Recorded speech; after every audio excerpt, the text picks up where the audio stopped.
And we follow that report with Read On Arizona, the state's early literacy initiative, which has developed the Arizona Chronic Absence Task Force with the goal of reducing chronic absence to pre-pandemic levels by 2030. And to learn more, we welcome Lori Matsur. She's the leader of the task force and the early learning director for Read On Arizona. Good to have you here. Thanks for joining us. Thank you for having me. Chronic absenteeism, how is it defined?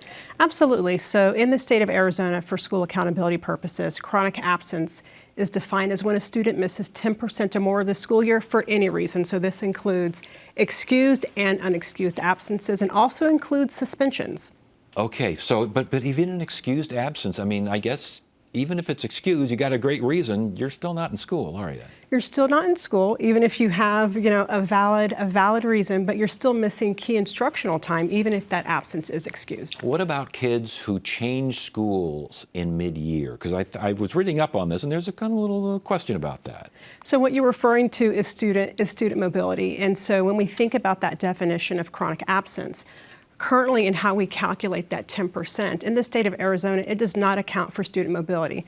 So to your point, if a student moves from one school to another, that clock resets in terms of chronic absence. So they have a fresh slate and they're accruing new absences. So when so when we think about student mobility, I can have a student at one school miss 9 days and come into another school and miss 11 days, and technically they meet the definition of being chronically absent, but they're not receiving some of those key resources and supports because they're not flagging at the school as being chronically absent. Interesting. 10% equates to 18 days in a school year, and a study showed that for every day missed, it takes 2 days to catch up?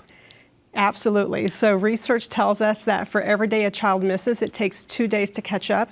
You have to think about that. If a teacher has to come in, they have their lesson plan, they're doing their curriculum, they're teaching, a student is out, they have to keep teaching the other students and then catching that child up. When we think about chronic absence, when we think about the point of when you have 20% or more of your students who are chronically absent, it's not only impacting the student who is chronically absent, it's impacting the entire class. Yes, and impacting the teacher in the sense of continuation. You're teaching a class, you're kind of moving forward. You're not moving forward if you're stopping down all the time. Well, you're constantly having to scaffold and differentiate to meet the needs of those students, and especially when they're missing those key instructional hours. And those key instructional hours, when they're missed by especially the younger kids, that's especially impactful, isn't it?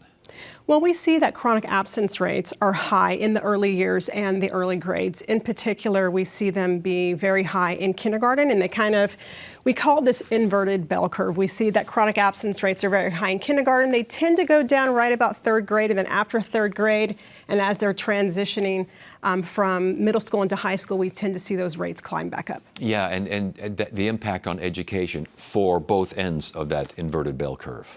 For both ends of that inverted bell curve, what we know from a couple of studies have come out, like the report stated. One was initially done in 2014 with Read On Arizona and Arizona State University, and we saw the relationship between attendance then. And what we saw at that point was that for every 1% that a school improved attendance, there was a 1.5 percentage increase in ELA proficiency rates. Isn't that interesting? And we see some of that mirrored in the study that WestEd did in partnership with Helios Education Foundation. Why are kids missing school? That's a very loaded question, but we know that the reasons vary and they're often complex. But when we begin to look at the root cause behind why children are absent, they tend to fall into a few buckets. Part of that is barriers. So when we think about food and housing insecurity, when we think about safe environments, the other part of that is disengagement. Perhaps children are bored or something is too challenging. Another piece is aversions. There might be social anxiety or bullying. And then we also think about misconceptions. There's a misconception about a child being chronically absent and that 2 days a month isn't them being chronically absent, but we know that chronic absence is cumulative. And again, it's more than just playing hooky. I mean, we're talking about a variety of reasons, correct? Absolutely. Yeah. Okay, so you developed a resource guide, Read On Arizona. What's in the resource guide and how can that help families? Absolutely. So in the resource guide, we talk about what chronic absence is, what it isn't. But in addition to that, what we talk about is what are some effective evidence-based strategies that can be put in place to support students. down from how do we create a sense of belonging at the school, how do we communicate effectively with parents around the importance of everyday attendance, what happens when they miss, but also some of those key targeted strategies of when we see absences begin to climb.